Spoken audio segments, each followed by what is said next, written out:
दही का इंतजाम। गुप्ता जी जब लगभग 45 वर्ष के थे तब उनकी पत्नी का स्वर्गवास हो गया था। लोगों ने दूसरी शादी की सलाह दी, परंतु गुप्ता जी ने यह कहकर मना कर दिया कि पुत्र के रूप में पत्नी की दी हुई भेंट मेरे पास है। इसी के साथ पूरी जिंदगी अच्छे से कट जाएगी। पुत्र जब बड़ा हुआ तो गुप्ता जी ने पूरा कारोबार पुत्र के हवाले कर दिया। स्वयं कभी मंदिर और कभी ऑफिस में बैठकर समय व्यतीत करने लगे। पुत्र की शादी के बाद गुप्ता जी और अधिक निश्चित हो गए। पूरा घर बहू को सुपुत्र कर दिया। पुत्र की शादी के लगभग 1 वर्ष बाद दोपहरी में गुप्ता जी खाना खा रहे थे। पुत्र भी ऑफिस से आ गया था और हाथ मुंह धोकर खाना खाने की तैयारी कर रहा था।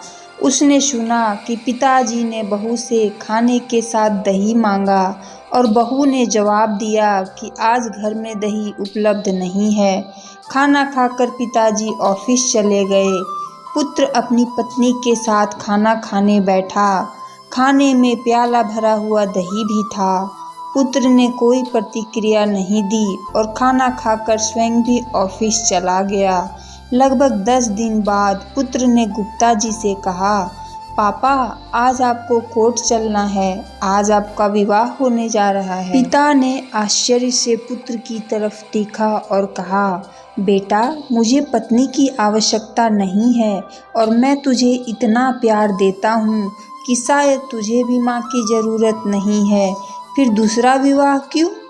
पुत्र ने कहा, पिताजी ना तो मैं अपने लिए माँ ला रहा हूँ न आपके लिए पत्नी, मैं तो केवल आपके लिए दही का इंतजाम कर रहा हूँ। कल से मैं किराए के मकान में आपकी बहू के साथ रहूँगा तथा ऑफिस में एक कर्मचारी की तरह वेतन लूँगा ताकि आपकी बहू को दही की कीमत का पता चले। इस कहानी से हमें यही सीख मिलती है कि अगर माँ बाप ATM कार्ड बनकर हमें अपना सब कुछ दे सकते हैं तो क्या हम उनका दिया हुआ सामान से ही उनकी सेवा नहीं कर सकते। स्टोरी अगर पसंद आई हो तो लाइक एंड सब्सक्राइब जरूर कीजिएगा।